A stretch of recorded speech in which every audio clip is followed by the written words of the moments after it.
আসসালামু আলাইকুম। প্রিয় দর্শক, আপনাদের সকলকে আমন্ত্রণ জানাচ্ছি অন্য মঞ্চের আলাপচারিতায়। আজ আমাদের সঙ্গে আলোচনার জন্য উপস্থিত আছেন জানি পপের প্রতিষ্ঠাতা চেয়ারম্যান অধ্যাপক ডক্টর নাজমুল হাসান কলিমুল্লাহ। ডক্টর কলিমুল্লাহ, আপনাকে আমাদের অনুষ্ঠানে স্বাগত জানাচ্ছি। আহ, আশা করি আপনি আমাকে শুনতে পাচ্ছেন। ধন্যবাদ। জি, আপনাকে শুনতে পাচ্ছি।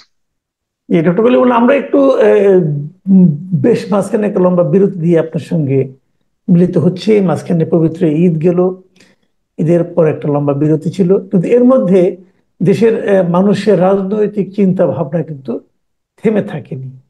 আমরা দেখেছি যে এই মুহূর্তে সবচেয়ে আলোচিত বিষয় হচ্ছে আমাদের অন্তর্বর্তীকালীন সরকারের আহ, প্রধান উপদেষ্টা ডক্টর মোহাম্মদ ইউনূসের বিলেত গমন। উনি ইংল্যান্ডে গিয়েছেন, লন্ডনে একটা হোটেলে আছেন, এবং সেখানে অনেকের সঙ্গে দেখা করছেন। যে সমস্ত লোকের সঙ্গে উনি দেখা করেছেন, তাদের সঙ্গে দেখা করে আমাদের রাষ্ট্রীয়ভাবে কি কি লাভ হয়েছে আমি অনেকে হয়তো বুঝতে পারছেন না, অনেকে বুঝতে পারছেন। অনেকের মাথার উপর দিয়ে চলে যাচ্ছে। হয়তো এগুলো আপনি একটু ক্লিয়ার করতে পারবেন। তো যাদের সঙ্গে দেখা করেছেন অথবা করছেন, এগুলোর মধ্যে আপনার বিবেচনায় মানে গুরুত্বপূর্ণ দুটো বৈঠকের কথা বলবেন। কোন বৈঠকগুলো খুব আলোচিত হবে এবং আমাদের জন্য গুরুত্বপূর্ণ হিসেবে বিবেচিত হতে পারে? দেখুন, আমি একটু পটভূমি বলে তারপরে এখানটায় আসবো। আহ, বাংলাদেশ ব্রিটিশ ব্রিটিশ একটা আউটপোস্ট ছিল। দীর্ঘ প্রায় 200 বছর কলোনিয়াল রুল এখানে চলেছে, এবং পরে Dominion status as part of Pakistan, তারপর রিপাবলিকে রূপান্তর, এবং তারপরে স্বাধীন সার্বভৌম রাষ্ট্র হিসেবে বাংলাদেশের অভ্যুদয়। এই পুরো প্রক্রিয়াটায় আপনার শুরু থেকেই আহ মানে ভারত, আমাদের প্রতিবেশী রাষ্ট্র, চুজ করেছে সোভিয়েত অরবিটে কিংবা আপনার জোট নিরপেক্ষ অরবিটে আবর্তিত হতে। আর বিপরীতে পাকিস্তান রাষ্ট্রটি মার্কিন ওয়েস্টার্ন অরবিটে ঘুরপাক খেয়েছে। এবং আহ, ইউরোপ এবং নর্থ আটলান্টিকে যে ন্যাটো, তার এশিয়ান ইকুইভ্যালেন্ট সিওটো সেন্টোর যে জোট, তার অন্তর্ভুক্ত ছিল দিদেন মাগরেবে পাকিস্তান, মাশরাকে পাকিস্তান। এবং মাশরাকে পাকিস্তানে যেখানটা সিওটো সেন্টোর আপনার হেডকোয়ার্টার ছিল, ঢাকার মহাখালীতে, সেটা খালি জার্সি পাল্টেছে। আপনার বাংলাদেশ স্বাধীন হওয়ার পর পর সেই প্রেমিসেসেই আমরা দেখলাম একটি আমেরিকান আইএনজিও জেকে বসলো, নাম আইসিডিডিআরকে। বেসিক্যালি আমাশয় এবং উদরাময় এই দুই জীবাণু নিয়ে গবেষণা, আউটরিচ প্রোগ্রাম চাঁদপুরের মতলবে, আর ওইদিকে টেকনাফের কক্সবাজার জেলায়। এখন এটা বেসিক্যালি জীবাণু যুদ্ধের যে গবেষণা, তার পরীক্ষাগার। এখন বেসিক্যালি কিন্তু এই যে সমর কৌশল, সমর উদ্ভাবন, তার বলয়ের মধ্যেই থেকে গেল, কিন্তু বের আর হতে পারল না। যদিও আপনার 72 থেকে 75 এই সময়টায় আমরা সোভিয়েত অরবিটে ঢুকে পড়েছিলাম, কিন্তু 15ই আগস্টের পট পরিবর্তনের পরে আমরা ফার্মলি কিন্তু ওয়েস্টার্ন এই অরবিটে আবার চলে যাই। এবং আপনার এই লম্বা সময় ধরে আপনার এই অগাস্ট বিপ্লবের আগ পর্যন্ত পারদ ওঠানামা করেছে।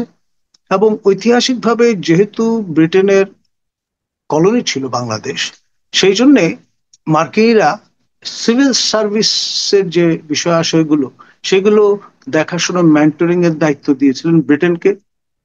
আমার পিএইচডি সুপারভাইজার ডক্টর ডোনাল্ড কার্টিসের নেতৃত্বে প্রথম ম্যানেজিং এট দ্য টপ, অর্থাৎ জয়েন্ট সেক্রেটারি লেভেলের কর্মকর্তাদের প্রশিক্ষণের ব্যবস্থা করা হয় ব্রিটেনে, এবং তার ধারাবাহিকতা দীর্ঘদিন ধরে চলেছে। আর মিলিটারি স্ট্যাবলিশমেন্ট, যারা পিপল ইন ইউনিফর্ম, তাদের প্রশিক্ষণ এবং আপনার শোল্ডার রাবিংটা কন্টিনিউ করেছে আমেরিকার সঙ্গে। এবং বেসিক্যালি আপনার যেহেতু ব্রিটিশ কলোনি ছিল, সেই কারণে আমেরিকানরা ব্রিটেনের মাধ্যমে ওই লেন্স দিয়ে বাংলাদেশকে দেখবার চেষ্টা করে। এই বিষয়টা খুব ভালো করে বোঝেন প্রফেসর ইউনূস। সে কারণে তার কাছে মনে হচ্ছে এট দিস জাংচার, এই ঈদের বন্ধের আমেজটা থাকতে থাকতে তিনি ওই জায়গাটায় নিজের নাক গলিয়েছেন।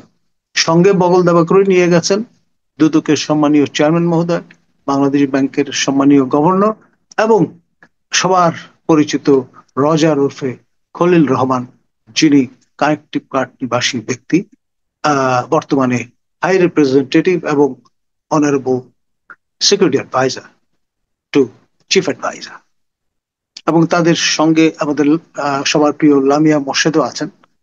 আমরা যে ফুটেজটা দেখেছি তিনি অবতরণ করছেন যখন ব্রিটেনের মাটিতে, সেই সময় তাদের সবাইকে কিন্তু দেখা গেছে। আর যাই হোক, আপনার যেই বিষয়টি খুব গুরুত্বপূর্ণ, সেই কারণেই আমরা দেখলাম যে তার সেই হোটেলে তিনি বৈঠক করেছেন আপনার ব্রিটেনের ন্যাশনাল সিকিউরিটি অ্যাডভাইজার আপনার জনাথন পাওয়েল মহোদয়ের সঙ্গে। এটা খুবই গুরুত্বপূর্ণ তাৎপর্যপূর্ণ বৈঠক, কারণ state within state actor matter করে ব্রিটেনের মতো জায়গায়, আমেরিকার মতো জায়গায়, এবং সেখানে সবকিছু তার দ্বারা আবর্তিত। ব্রিটেনে যেমন রাজার প্রিভি কাউন্সিল ম্যাটার করে, এবং MI6 বৈদেশিক যে সম্পর্কগুলো আছে সেগুলোর গতি প্রকৃতি নির্ধারণ বুঝবার ক্ষেত্রে গুরুত্বপূর্ণ নিয়ামক হিসেবে ভূমিকা পালন করে। এখন আপনার আরেকটি গুরুত্বপূর্ণ বৈঠক চাথাম হাউস। সেখানে আপনার যিনি সাউথ এশিয়ার যিনি ডিরেক্টর বেন ব্ল্যান্ড, তার সঙ্গে তিনি বৈঠক করেছেন। সঙ্গে ডক্টর বাজপেয়ী, যিনি সিনিয়র রিসার্চ ফেলো আপনার ফর সাউথ এশিয়া চাথাম হাউসে, তাদের সঙ্গে তার মোলাকাত হয়েছে। এবং এই চাথাম হাউসের রুলস যেটি, সেটি হলো সেখানে যারা চার দেয়ালের মধ্যে আলাপ আলোচনা করছে খোলামেলা, কোন রকমের রাগ ঢাক করবেন না। শর্ত একটাই, বাইরে কোট করা যাবে না। যা কিছু আলোচনা করছেন সেখানেই থাকবে, এবং যা কিছু আপনি রিসিভ করলেন অন ইয়োর এন্ড, সেগুলো আপনার কগনিশন যে পাওয়ার এবং অ্যানালিটিক্যাল যে বেন্ট, সেটি শার্পেন করতে চমৎকার ফুড ফর থট আপনাকে প্রদান করবে। এখন ন্যাচারালি ব্রিটেনের যারা those who matters, specially policy making এ এবং গ্লোবাল যে আপনার ডিকটামটা মার্কিনীদের পক্ষ থেকে, আপনার মার্কিনীদের ওই অর্থে স্যাটেলাইট ব্রিটেনের পক্ষ থেকে, তারা কিন্তু যেটাকে আমি বলবো সহযোগিতামূলক ভাবে কোলাবোরেট করে চলাফেরা করেন। আপনার ভুলে গেলে চলবে না, ব্রিটেনের রাজা হেড অফ দ্য কমনওয়েলথ, আর ব্রিটেনের এই কমনওয়েলথের একটি সম্মানিত সদস্য রাষ্ট্র হচ্ছে বাংলাদেশ, এবং এই রাষ্ট্রের বর্তমান সরকার প্রধান হচ্ছে মাননীয় প্রধান উপদেষ্টা, যদিও তিনি অনির্বাচিত এবং accountable known to the people ওই অর্থে, যেহেতু তার ম্যান্ডেট নেই। তৎসত্ত্বেও অ্যাসপায়ারেশন যেটা খেয়াল করেন, সেই জন্য প্রফেসর ইউনূস কিন্তু তার এই বিলেত যাত্রার প্রাককালে ব্রিটিশ হাইকমিশনে গিয়েছিলেন, সেখানে বৈঠক করেছেন হার এক্সেলেন্সি দি হাই কমিশনারের সঙ্গে। এবং আপনার ব্রিটেনে এসেও রাজা চার্লস দ্য থার্ড এর সঙ্গে আপনার নৈশভোজে তিনি মিলিত হবেন। এখন ধরুন আপনি যখন প্যালেসে যাবেন, রাজা তো আর একজন সম্মানিত সাবেক প্রজাকে আপনার বিনা খেলাতে বা আপনার বিনা সুভেনিরে খালি হাতে ফেরাবেন না। তো সেটা নিয়ে প্রচুর হইচই হচ্ছে। তারপরে আপনার হইচই হচ্ছে ব্রিটিশ অনারেবল প্রাইম মিনিস্টার স্টামারের সঙ্গে বৈঠক হচ্ছে কি হচ্ছে না, এবং তিনি কানাডায় আছেন না ব্রিটেনে আছেন, এটা নিয়ে একটা ধোঁয়াশা তৈরি করা হচ্ছে। সবই কিন্তু খুব স্কিলফুলি করা হয়েছে।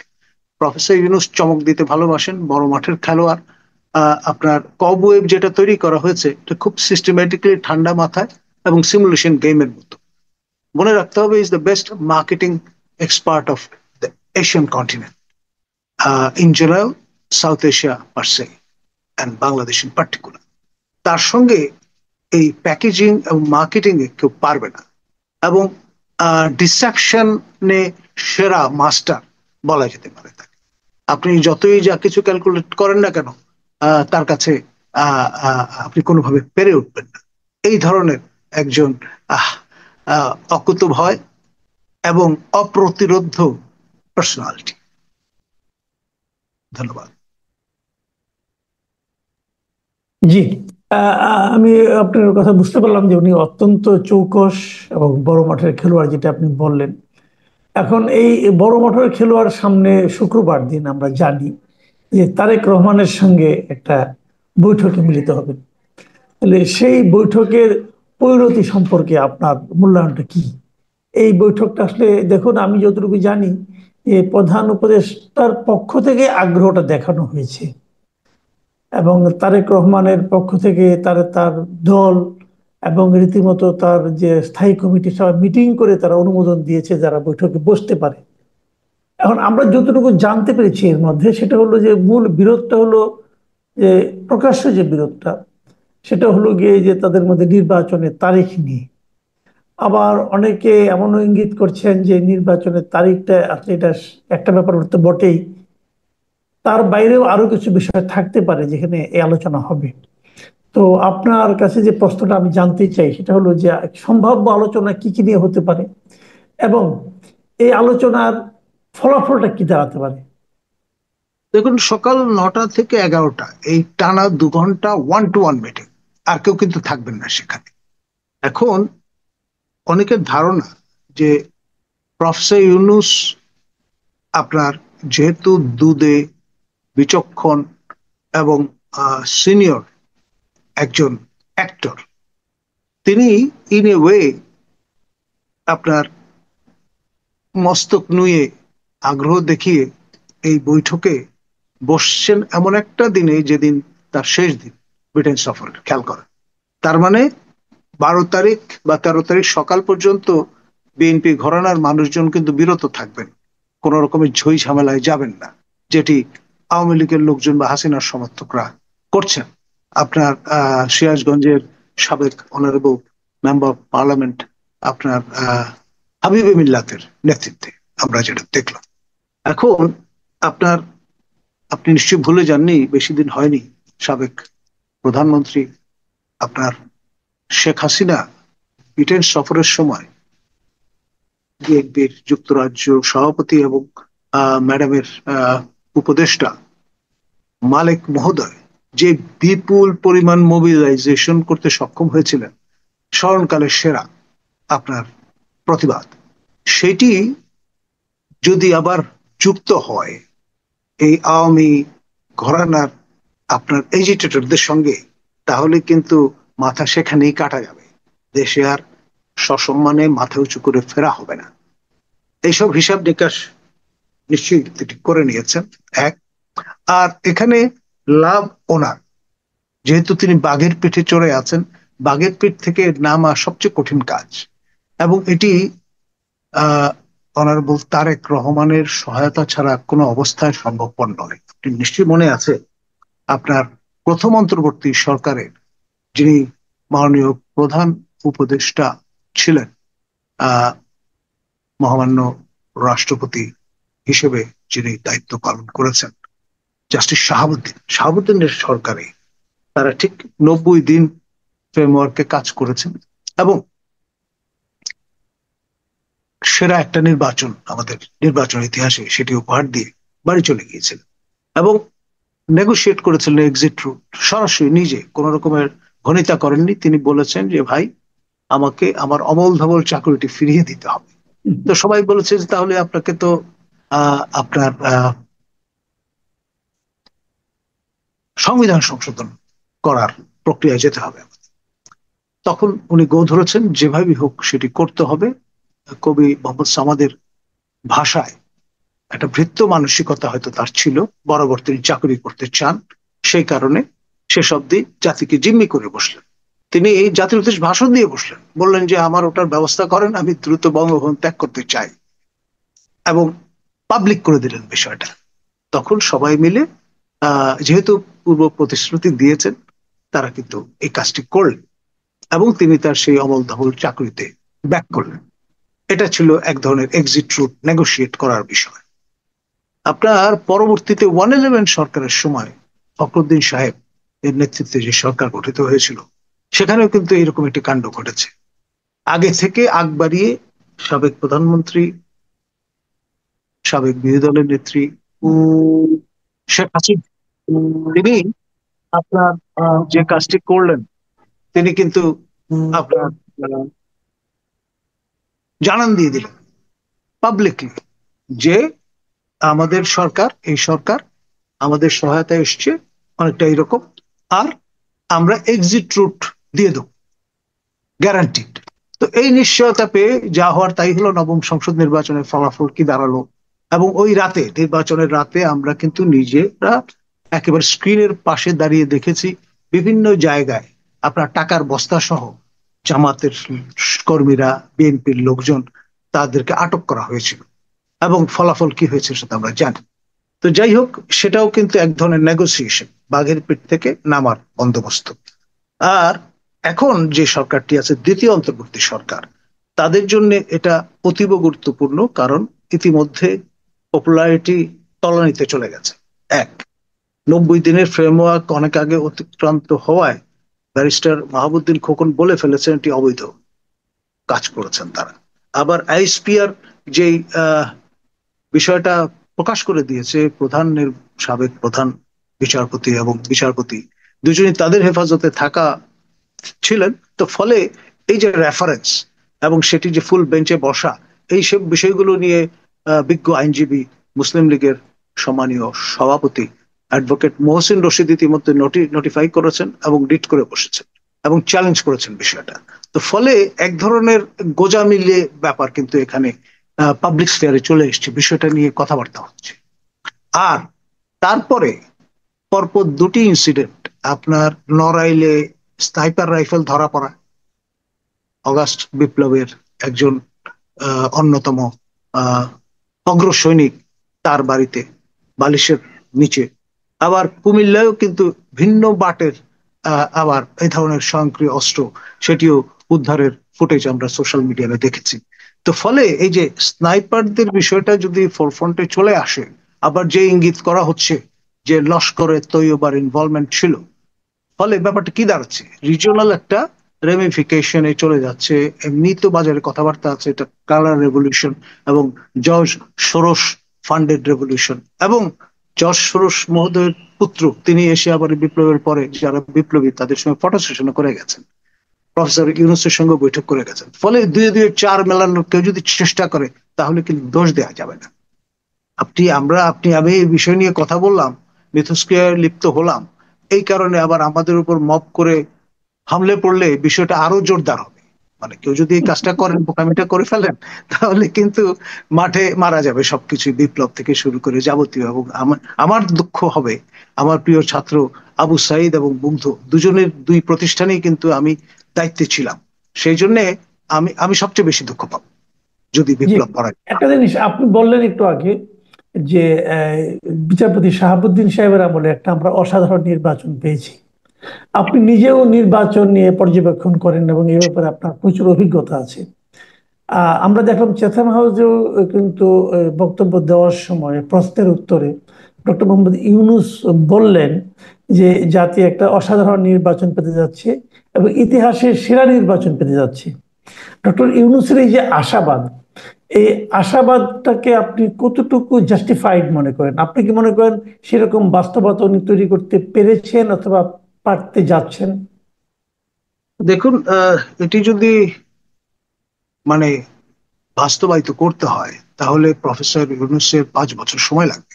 সেটি কিন্তু অন্য কেউ বুঝুক না বুঝুক, ঈদের জামাতের সেই ঈদুল ফিতরের নামাজি বলুন বা ঈদুল আজহার নামাজি বলুন, আগত মুসল্লিরা কিন্তু সেটা বুঝেছেন এবং তারা সহাস্যে বারবার বলেছেন দালালদের কথায় আপনি কিন্তু পিছপা হবেন না, আপনি 5 বছর ক্ষমতায় থাকুন। তো এই যে নিরাপত্তা ঘেট অতিক্রম করে যে লোকগুলো সেখানে আসলো, এদেরকে আপনি যাই তাই ভাবে আপনার ব্র্যান্ডিং করার চেষ্টা করুন না কেন, তাদেরকে কোনো অবস্থায় ইউনূস বিরোধী বলা যাবে না। ইউনূসের ফ্যান তারা, এবং তারা চান যে 5 বছর তাকে সময় দেওয়া হোক, এবং তিনি কিন্তু বিষয়টা এনজয় করছেন।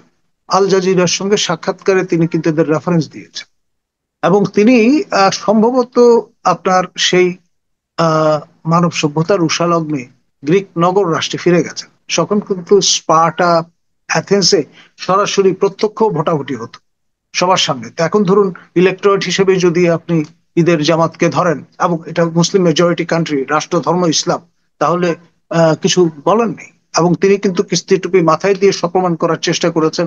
তিনি সপ্তাহে যে মুসলিম ডে অফ সাবাত, অর্থাৎ জুম্মার দিনে তিনি কিন্তু কখনো আমরা দেখিনি নামাজ পড়তে যেতে। আর আপনার ফরজ নামাজ, জুম্মার নামাজ না পড়ে 5 ওয়াক্ত নামাজ যে তিনি পড়তে অভ্যস্ত নন, সেটা তার পিতার রেফারেন্স দিয়ে তিনি নিজ সাক্ষাৎকারে জানান দিয়েছেন আমাদের। আর আপনার রাজনীতিবিদদের অনেকেই তো ইতিমধ্যে বলেছেন যে তিনি ভেড়াকে বিয়ে করার সময় ভেড়ার শর্ত অনুসারে রাশান অর্থোডক্স চার্চের দ্বারা দীক্ষিত হয়েছেন, এবং স্বধর্মে ফিরে এসছেন কিনা সেটা নিয়ে আবার বিএনপির ভাইস চেয়ার বরকতুল্লাহ ভুলু একটা মেডিকেল বোর্ডের মতো বোর্ড গঠন করে দিয়েছেন। বলেছেন যে এটি ফয়সালা করার দায়িত্ব তিনি জামাতের আপনার আল্লাহর অলি কোটান আমির ডক্টর শফিককে দায়িত্ব দিয়েছেন, যে কিভাবে তাকে স্বধর্মে ফিরিয়ে আনা যায়।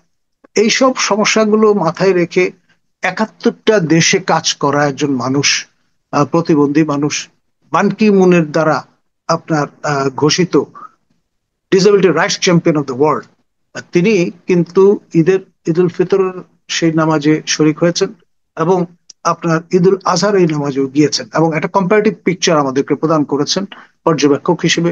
বলেছেন প্রায় 1000 লোক ছিল, চৌম্বকীয় আকর্ষণ তিনি অনুভব করেছেন সেখানকার অডিয়েন্সের মধ্যে।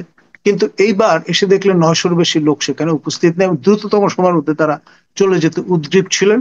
এবং সেট করা লোকজন বাদে কেউ কিন্তু ওই আওয়াজটা তোলেনি। আর ইমাম সাহেবও প্রফেসর ইউনূসকে কোনো স্পেস দেননি বক্তৃতা করবার। দ্রুততম সময়ের মধ্যে মোনাজাত ধরে ফেলায় প্রফেসর ইউনূস বক্তৃতা করার সুযোগটা পাননি। এবং আপনার সেই ব্যক্তি যিনি পর্যবেক্ষক হিসেবে গিয়েছিলেন, তিনি মানসিকভাবে প্রস্তুত ছিলেন যে প্রফেসর ইউনূস বক্তৃতা শেষ করা মাত্রই তাকে তিনি প্রশ্নমানে জর্জরিত করবেন। সেই সুযোগটা তিনি হারিয়েছেন। জি, আহ, আমরা মোটামুটি একটা ধারণা পেলাম, কিন্তু আমি বলতে চাচ্ছি যে আজকে যে শুক্রবার যে মিটিংটা হবে, বৈঠকটা হবে, সেই বৈঠকে তো আপনি ইউনূস সাহেবের কথা বলেন, তারেক সাহেবের পলিটিক্যালি কোনো ধরনের চ্যালেঞ্জ কি আপনি ওখানে দেখছেন কিনা? ডেফিনেটলি অ্যাজ ওয়েলউইশার আমি যেটি বলবো, লাভ কিন্তু অ্যাপারেন্টলি বেশি পরিমাণে হচ্ছে প্রফেসর ইউনূসের। সেই পরিমাণে আপনার ঝুঁকির পরিমাণটা অনেক বেশি অনারেবল তারেক জিয়ার। তারেক জিয়া এমন একজন ব্যক্তি, বাংলাদেশে ইউনিক। তার মা 3বার প্রধানমন্ত্রী ছিলেন, পিতা মহামান্য রাষ্ট্রপতি ছিলেন। এইরকমের প্যাডিগ্রি সম্পন্ন দ্বিতীয় কোনো ব্যক্তি আপনি খুঁজে পাবেন না, not even in south Asia. আপনি শ্রী বাবা বন্দর নায়কের কথা বলতে পারেন, আপনি বেনজির ভুট্টোর কথা বলতে পারেন, কিংবা শ্রীমতী ইন্দিরা গান্ধীর কথা বলতে পারেন, কিন্তু মা বাবা দুজনই এরকমের রাষ্ট্রীয় সর্বোচ্চ পদে আসীন ছিলেন, এরকম দ্বিতীয় কোনো দৃষ্টান্ত আপনি দেখাতে পারবেন। সেই জন্য জাতির এক্সপেকটেশনটা আকাশচুম্বী তারেক জিয়ার কাছে। তিনি আপনার কোনো ভুল পদক্ষেপ গ্রহণ করলে সমগ্র জাতি ক্ষতিগ্রস্ত হবে, 100 বছরের জন্য পিছিয়ে যাবে দেশ। আর তিনি যদি সঠিক সিদ্ধান্ত গ্রহণ করেন, কারণ আলোচনার কোনো বিকল্প নেই। আমি বলবো তিনি যে সম্মতি প্রদান করেছেন, এটি তার পলিটিক্যাল অ্যাকুমেনের পরিচয় বহন করে, এবং তিনি যদি তার টার্মসে প্রফেসর ইউনূসকে মানাতে পারেন, তাহলে আমি বলবো দেশ রক্ষা পেল। আর যদি বিষয়টা এমন দাঁড়ায় যে বাঘের পিঠে থেকে নামবার প্রয়োজনে তারেক রহমানকে তিনি ব্যবহার করলেন, সেটি হবে মোস্ট আনফর্চুনেট।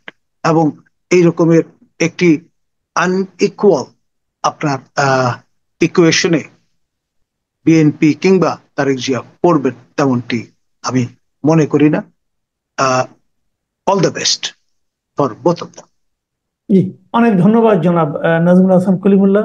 প্রিয় দর্শক, আপনারা শুনলেন যে ডক্টর ইউনূসের বিলাত গমন, সেখানে বিভিন্ন লোকের সঙ্গে ওনার বৈঠক, এবং তারেক রহমানের সঙ্গে শুক্রবারের যে আসন্ন বৈঠক, সেই বৈঠকে কি আলোচনা হতে পারে, আলোচনার ধারা প্রকৃতি কোন দিকে গেলে কার কতটা লাভ হতে পারে, ডক্টর ইউনূসের জন্য কি সম্ভাবনা, তারেক রহমানের জন্য কি ঝুঁকি, এবং জাতি হিসেবে আমাদের কি ভবিষ্যৎ, এ নিয়ে ওনার মূল্যায়ন। আপনাদের কেমন লাগলো লিখে জানাবেন। এখন এ পর্যন্তই। আল্লাহ হাফেজ।